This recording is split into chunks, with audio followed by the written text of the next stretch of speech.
नमस्ते बच्चों। आज मैं आपको हिंदी पाठ्य पुस्तक का दूसरा अध्याय जब मैं पढ़ता था शीर्षक आत्मकथा पढ़ाने जा रही हूँ। यह पाठ जो है गांधी जी की आत्मकथा से लिया गया है। इसमें उन्होंने अपने बचपन की कुछ घटनाओं का वर्णन किया है, जिसे पढ़ करके आप उनके जीवन के अच्छे गुणों को अपनाने का प्रयास कीजिएगा, उससे प्रेरणा लीजिएगा। तो कहते हैं गांधी जी की 2 अक्टूबर 1869 को पोरबंदर में मेरा जन्म हुआ। उन्होंने क्या लिखा है कि 2 अक्टूबर 1869 को पोरबंदर में गांधी जी का जन्म हुआ था। वे सत्यप्रिय और उदार व्यक्ति थे। उनकी माता का नाम पुतलीबाई था। उनका स्वभाव बहुत अच्छा था। वे धार्मिक विचारों की महिला थी। पूजा पाठ किए बिना भोजन नहीं करती थी। पोरबंदर से पिताजी यानी गांधी जी के पिताजी जब राजकोट गए तब गांधी जी की आयु 7 वर्ष की थी। एक बार की बात है, गांधी जी श्रवण पितृभक्ति नामक नाटक की एक पुस्तक खरीद लाए और उसे बड़े शौक से पढ़े। उन्हीं दिनों शीशे में तस्वीर दिखाने वाले लोग आया करते थे। तो गांधी जी ने अंधे माता पिता को कांवड़ में बैठाकर ले जाने वाले श्रवण कुमार का चित्र देखा और इस चित्र का उनके मन पर बहुत अधिक प्रभाव पड़ा और मन ही मन उन्होंने कहा कि मैं भी श्रवण कुमार की तरह बनूंगा। यानी कि वो चित्र जो उन्होंने देखा तो अपने मन में बिठा लिया कि मैं भी श्रवण कुमार की तरह बनूंगा। इसी तरह से आप लोग भी जब गांधी जी की आत्मकथा पढ़ रहे हैं तो उनमें जो अच्छाई है उसको अपने जीवन में उतारने की कोशिश कीजिएगा। तो कहते हैं गांधी जी कि मैंने सत्यवादी हरिश्चंद्र नाटक भी देखा। जब उस नाटक को ये देखे तो इन्हें बार बार उसको देखने की इच्छा होती थी। इन्हें हरिश्चंद्र के सपने आते थे और बार बार उनके मन में यह बात उठती थी कि सभी हरिश्चंद्र की तरह सत्यवादी क्यों न बने। गांधी जी के मन में बार बार यह सवाल उठता कि सभी हरिश्चंद्र की तरह सत्यवादी क्यों नहीं बनते हैं। तो कहते हैं गांधी जी कि मुझे यह याद नहीं कि मैंने कभी भी किसी शिक्षक या किसी लड़के से झूठ बोला हो। ये भी कभी झूठ नहीं बोलते थे। इनको याद नहीं है कि मैं किसी शिक्षक या किसी लड़का से झूठ बोला हूँ। तो कहते हैं गांधी जी कि जब मैं केवल 13 वर्ष का था तभी मेरा विवाह कस्तूरबा के साथ हो गया। 13 वर्ष की छोटी आयु में इनकी शादी कस्तूरबा से कर दी गई और फिर भी इनकी पढ़ाई जो थी वो चलती रही। 5वीं और 6ठी कक्षा में तो इन्हें छात्रवृत्ति भी मिली थी। वे पुस्तक में पढ़े थे कि खुली हवा में घूमना स्वास्थ्य के लिए लाभकारी होता है। यह बात भी उन्हें अच्छा लगा था और ये भी अपने में सैर करने की आदत डाल लिए थे, जिससे कि इनका शरीर मजबूत हो गया था। कहते हैं गांधी जी की एक भूल की सज़ा मैं आज तक पा रहा हूँ। पढ़ाई में अक्षर अच्छे होने की ज़रूरत नहीं। इनके जीवन में एक भूल हुई है इनसे कि ये समझते थे कि पढ़ाई में अक्षर सुंदर होने की कोई ज़रूरत नहीं है। यह गलत विचार उनके मन में इंग्लैंड जाने तक रहा। आगे चल कर के दूसरों के मोती जैसे अक्षर देखकर मैं बहुत पछताया। मैं यहाँ किसके लिए प्रयोग हुआ है? गांधी जी के लिए। तो कहते हैं कि जब हम दूसरों के अक्षर को देखे तो बहुत पछताए। मैंने देखा कि बुरे अक्षर होना अपूर्ण शिक्षा की निशानी है। बाद में मैंने अपने अक्षर सुधारने का प्रयत्न किया, परंतु पके घड़े पर कहीं मिट्टी चढ़ सकती है। कहते हैं कि अक्षर सुंदर नहीं होना यह अपूर्ण शिक्षा की निशानी है।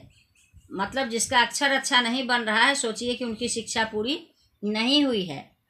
तो गांधी जी को जब यह समझ में आ गया तो वे अपना अक्षर सुधारने की कोशिश करने लगे। लेकिन क्या कहते हैं कि पके घड़े पर मिट्टी नहीं चढ़ सकती है, यानी कि अब उनका अक्षर नहीं सुधर सकता है, क्योंकि शुरू से उन्होंने वैसा लिखने का प्रयास नहीं किया था। सुलेख शिक्षा का आवश्यक अंग है। इसके लिए चित्रकला सीखनी चाहिए। बालक जब चित्रकला सीखकर चित्र बनाना जान सकता है तब यदि अक्षर लिखना सीखे तो उसके अक्षर मोती जैसे हो सकते हैं। यहाँ आपके लिए यह प्रेरणा भरी पंक्तियाँ हैं कि सुलेख शिक्षा का आवश्यक अंग है। सुलेख अगर आप नहीं करते हैं, सुलेख नहीं लिखते हैं तो समझिए कि आप पूरी शिक्षा प्राप्त नहीं कर रहे हैं। इसके लिए आपको चित्रकला भी सीखनी होगी, तभी आपका अक्षर सुंदर बनेगा, मोती जैसा बनेगा। अब कहते हैं, मैं हाई स्कूल में मंदबुद्धि विद्यार्थी नहीं माना जाता था। यानी कि हाई स्कूल में ये अच्छे विद्यार्थी में गिने जाते थे, फिर भी कभी अपनी होशियारी का कोई गर्व नहीं रहा, फिर भी इन्हें कभी घमंड नहीं रहा अपने आप पर। इनाम या छात्रवृत्ति पाने पर मुझे आश्चर्य होता था, लेकिन अपने आचरण की मुझे बड़ी चिंता रहती थी। मेरे हाथों कोई ऐसा काम हो जिसके लिए मुझे शिक्षक दंड दें, यह मेरे लिए असह्य था। कहते हैं कि मैं अपने आचरण के प्रति बहुत चिंतित रहा करता था। क्यों? इन्हें हमेशा लगता था कि मुझसे ऐसा कोई काम नहीं हो जाए जिसके लिए कि मैं दंड का भागी बने। मुझे याद है कि एक बार मुझे मार खानी पड़ी थी। मुझे मार का दुख न था, पर मैं दंड का पात्र समझा गया। इस बात का बड़ा दुख था, मैं फूट फूट कर रोया था। यह बात पहली या दूसरी कक्षा की है। जब पहली या दूसरी कक्षा में गांधी जी को मार पड़ी थी तो ये बहुत रोए थे। और रोने का कारण क्या था? ऐसा नहीं कि मार से रो रहे थे, बल्कि इनको लग रहा था कि मैं दंड का भागी बना, यानी कि मुझसे अपराध हुई, इसीलिए मुझे मार लगी। दूसरी बात 7वीं कक्षा की है। ये 7वीं कक्षा की बात बता रहे हैं कि हमारे हेडमास्टर कड़ा अनुशासन रखते थे, फिर भी वे विद्यार्थियों में प्रिय थे। वे स्वयं ठीक काम करते, दूसरों से भी ठीक काम लेते थे। वे पढ़ाते भी अच्छा थे। उन्होंने ऊपर की कक्षा के विद्यार्थियों के लिए व्यायाम और क्रिकेट अनिवार्य कर दिए थे। मेरा मन इनमें न लगता था। खेलना अनिवार्य होने के पहले तो मैं कभी व्यायाम करने, क्रिकेट या फुटबॉल खेलने गया ही नहीं था। वहाँ न जाने में मेरा संकोची स्वभाव भी एक कारण था।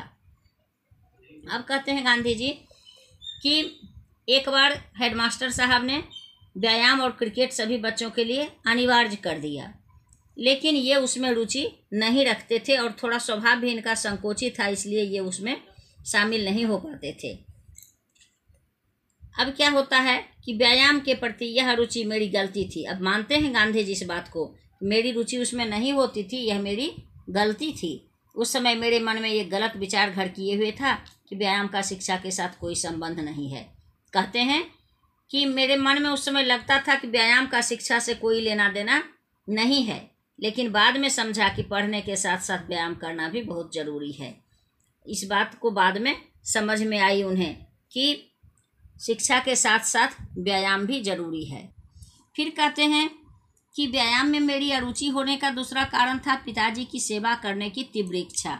गांधी जी के मन में पिताजी के प्रति सेवा करने की तीव्र इच्छा थी, बहुत तेज इच्छा। स्कूल बंद होने के तुरंत बाद ही घर जाकर वे उनकी सेवा में लग जाते थे। अब व्यायाम अनिवार्य होने से इस सेवा में विघ्न पड़ने लगा। अब हुआ कि जब हेडमास्टर साहब ने व्यायाम अनिवार्य कर दिया तो इधर सेवा में जो है सो बाधा पड़ने लगी। कहते हैं गांधी जी कि मैंने पिताजी की सेवा के लिए व्यायाम से छुटकारा पाने का प्रार्थना पत्र दिया।